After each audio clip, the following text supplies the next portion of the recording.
Hello friends, welcome back. So far we have learned how do we create class structures, how do we create fields, how do we create properties, how do we create methods, how do we use them.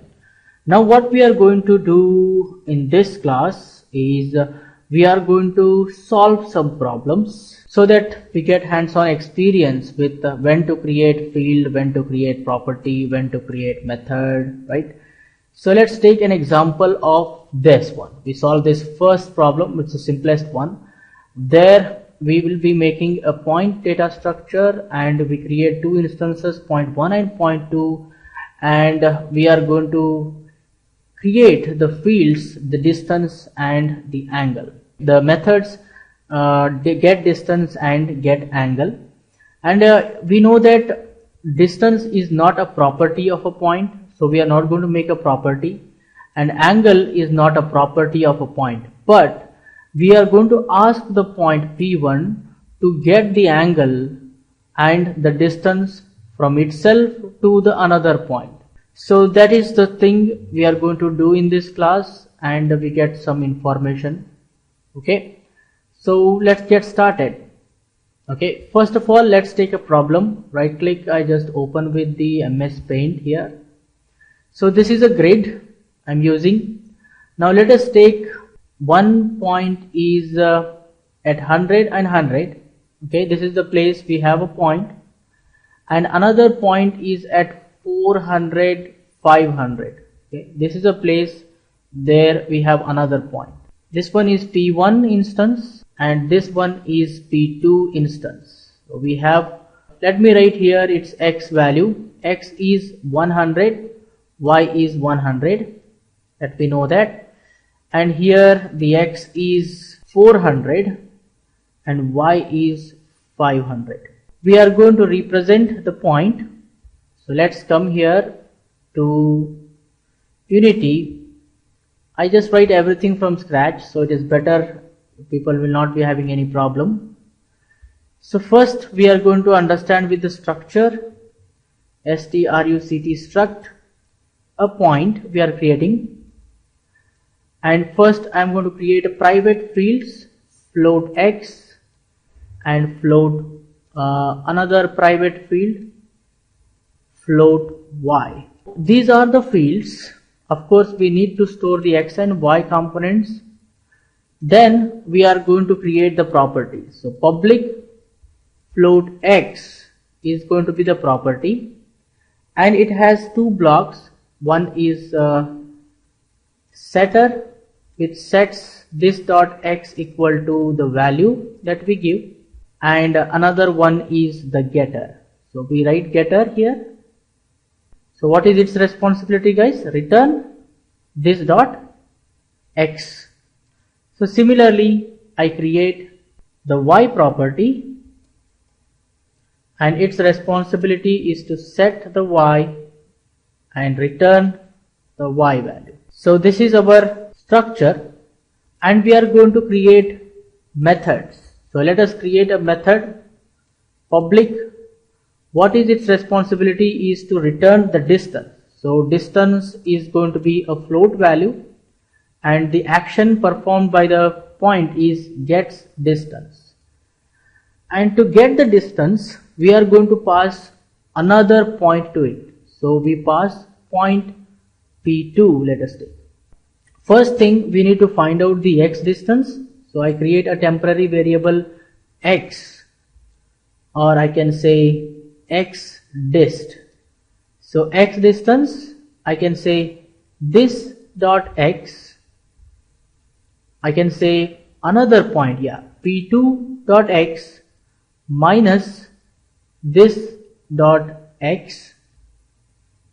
Then float y dist is equal to P2 dot y minus this dot y. Then we are going to return, what we are going to return? We are going to use a Pythagoras theorem, mathf dot square root of x distance multiplied by x distance, that is going to be x square, plus y distance multiplied by y distance. You can see that I have used these variables. Let us write it in one line. Now we are going to create the variables. First point I am going to create point P1 is equal to new point I am creating, and I set the P1's x is equals to 100.0f, P1 dot y is equal to 100.0f. That is what we have, right guys? P1 dot x is 100, y is 100. Now we are going to create P2. We give 400 and 500 for that one. So what we do now, we are going to create another point. Point P2 is equal to new point. So P2 dot x is equals to 400.0f. P2 dot y is equal to 500.0f. So we created both the points. Now our responsibility is to get the distance. So what we can do is we can say debug.log display the distance directly. So distance is equal to in double quotation plus what I can say P1 dot I can call the get distance function, and I can pass the value. It is asking for another point, so I pass here P2 to it. So here we are solving the get distance functionality, and we have written a code for that, and we created the getters and setters, and the method, the action to be performed by the point 1 or any point is get the distance. Okay, distance will be always in positive, so we can put this in the absolute. This one we can even put in mathf dot absolute of the return value, right? So this will give us the absolute distance.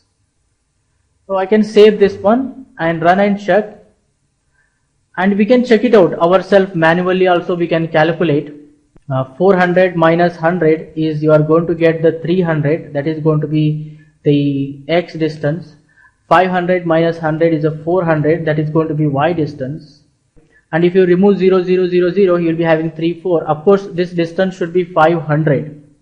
Actual distance should be 500 according to the Pythagoras theorem.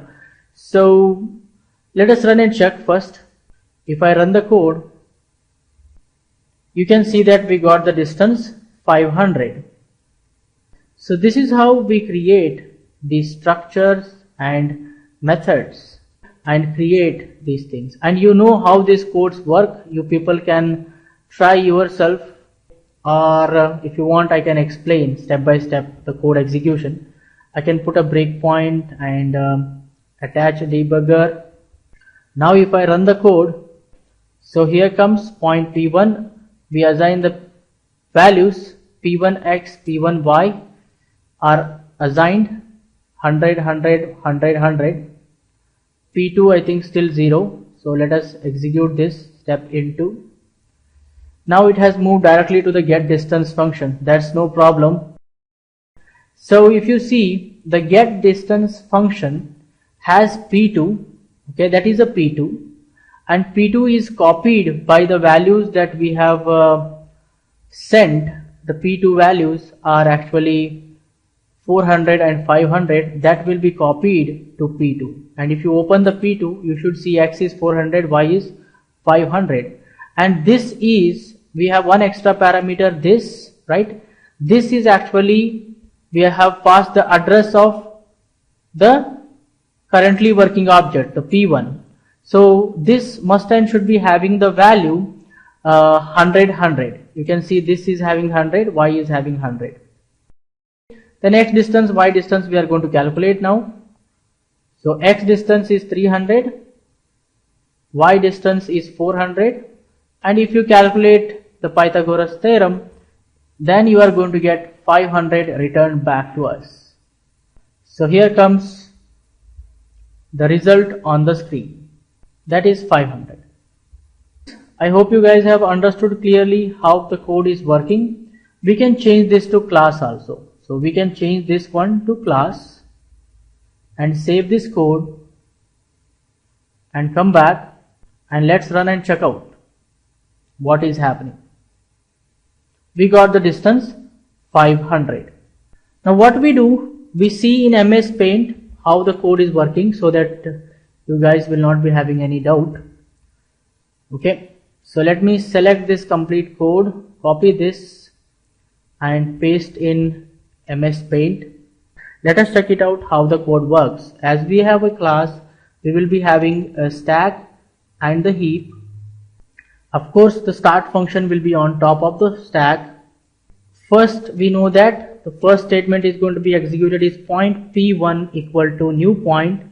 So as we are working in the reference type, point p1 is just a memory location and its name is going to be p1, and at present it is having the value null inside it. Then the new keyword is going to get execute. What new keyword is going to do? It is going to create a new memory location on top of in the heap, I can say, and it is going to create the memory locations, two memory locations, one for x, one for y, I say, and this newly created memory location address is going to be, let us take #10, and both are initialized to 0. After that, the point constructor is going to get execute. Of course, we are having a point constructor. What point constructor does? We know that, I think I can write that one here just for your understanding. So here we are passing one extra parameter, that is address of the newly created memory location #10. So on top of the stack, now you are going to have the point constructor, and it has one memory location called as this. So you have here a memory location known as this, and of course we are passing #10. So #10 is going to store in this variable, and now this is going to start pointing to this memory location, and the control is going to execute this dot x equal to 0, this dot y equal to 0, then return this. So what return this? As it is returning the reference type, it returns #10 back. So #10 will come and store in the p1 variable. So p1 is going to become now #10, and now the p1 is going to start pointing this memory location, and you are not going to have point on top of the stack, point constructor on top of the stack. After that, we are calling p1.x equal to 100. So as it is a setter function, we know that the setter has two variables. One is this, another one is a value. So value will be copied by 100, and this is going to have the currently working memory location, that is p1. P1 has the #10. I can say like on top of the stack, now you have a setter. I can just say here the setter is on top of the stack. It has two memory location. One is this, another one is the value. So this is the value variable, and this one is the this variable, and here you are passing the p1 itself, that you should remember, two parameters. Now value will be having the 100, and p1 is having the #10, that will be stored in the this #10. So now what happens? We know that this is going to start pointing to this memory location which has the address #10. And what set does? This dot x equal to value. You can see that one. This dot x should be the value. So your x is going to become 100 now. After that, the control comes back and it executes the next line. So as we come to the next line, now you are not having this set function on top of the stack. Okay, you can see that you have set the value. Next, what happens? p1.y. Of course, you will be passing one more extra parameter, that is p1 itself. So control again goes to the set function. So now you have again set on top of the stack, and you are having two memory location, one for value, one for this. So value is going to have the value that we pass, 100. So value is going to be 100, and this is the P1. P1 is a reference type, so hash 10 is going to get stored there, and your this variable is going to point that memory location which has the address hash 10 on the heap. Then what happens? The control will execute again this dot x equal to value. So this dot x, not this dot x, what is that? This dot y this time, right? It is going to go to the setter of the y. So 100 will be copied to the value this dot y equal to 100. So it is going to become 100, guys. So after executing the setter, just control comes back because setter is not going to return anything, right? Void it is. Next, you are going to call point P2. So as you come back, don't have this setter there. Okay, I'm just showing you how it works in the class. Next, you are calling point P2. As P2 is a reference type, we know that one more memory location is going to be created and its name is going to be P2. Of course, the P2 is going to have the value null inside it.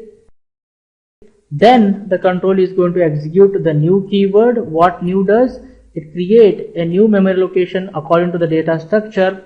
So it create one more memory block. Okay, and let us take its address is hash 20. Of course, it is going to have two memory parts, one for x, one for y. And of course, both are initialized to value 0. Next, the constructor is going to be called and we are going to pass the address of newly created memory location, that is hash 20. And the control jumps to the constructor, we know that. And here it has one extra parameter, this available.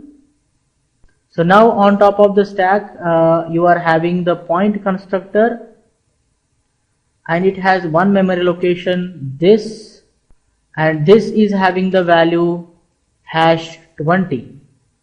So hash 20 is stored there and this will start pointing to that memory location. After that, the inner statements are going to get executed, this dot x equal to 0, this dot y equal to 0. Then return this. The return statement is going to return the this, that is the address. As it is a reference type, it returns hash 20 back and hash 20 will be stored in the P2.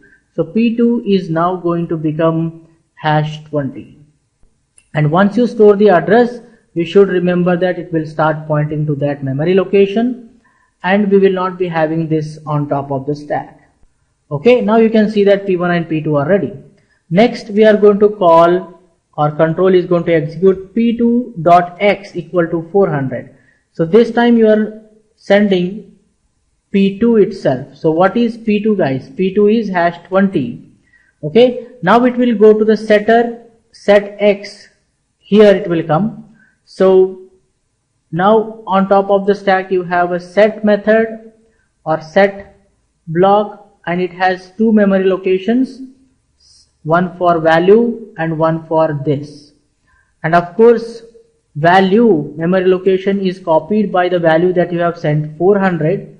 So value is going to have 400 and P2 is hash 20. Hash 20 is stored in the this variable which is available in the set block. So this variable is going to have the value hash 20. Okay, and then this is start pointing to that memory location. Now what happens? The control is going to get execute the inner statements. It will execute this dot x equal to value. So this dot x equal to value. So it is going to become 400. So this memory location is going to become 400. Okay, guys. Then it executes. It will come back.